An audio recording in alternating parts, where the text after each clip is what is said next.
Hi everyone, Librarian Jennifer here. Today we are going to be learning how to make a hockey puck shooter game using just some materials you probably already have at your house.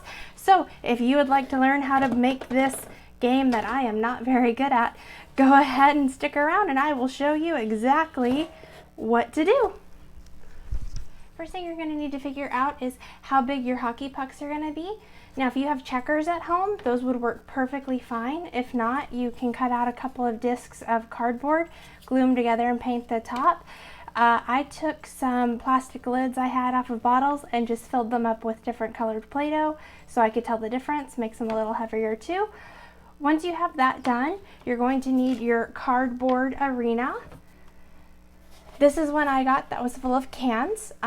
Really important, you want the bottom to be perfectly flat and you want the edges to not be super high because you're going to be reaching into here.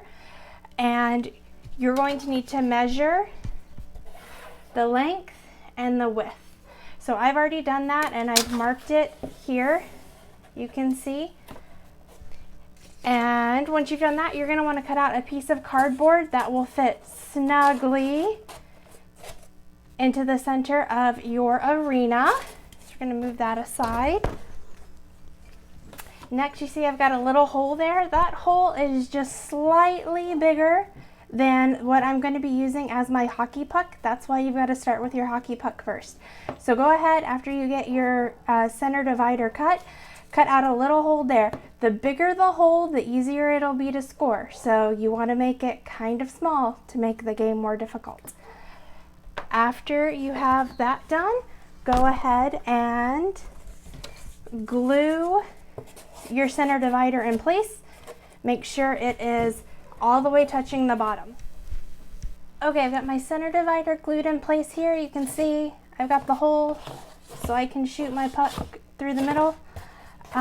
Next thing, you're gonna need to poke a hole so we can have our launchers. I measured 4 inches from the end on both sides and poked a hole. And you're going to take your rubber band, cut it so you have one long string, thread it through those holes and either tie a knot so it can't come through or glue it and secure it in place with tape. That's what you do next. So what I've done is I glued the rubber bands down to one hole on each side and I waited till that was dry. Now I've done it on the other side. I've got a dab of glue drying here to hold that in place. Once that gets hard enough that my rubber band's not going to slip through, I add some extra glue and then I just stuck a piece of cardboard on top for an extra layer of security to see if that'll help keep it in place. And there you have it. After you have those rubber bands in place, you are good to go. Let's see if I can shoot my puck through my center divider. Oh, nope, I'm not very good at this. I would make multiple pucks to go through. The first person to get all of their pucks out of their side and onto the other player's side wins. Or you can make up your own rules in your own game.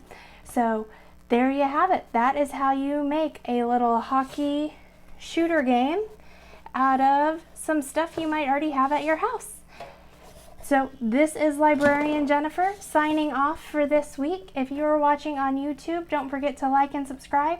If you are watching on Facebook, please make sure to share. Leave me a comment below. Let me know what you are creating at home and be on the lookout because pretty soon we will be starting our summer reading program. So until then, I will see you guys next time. Bye-bye.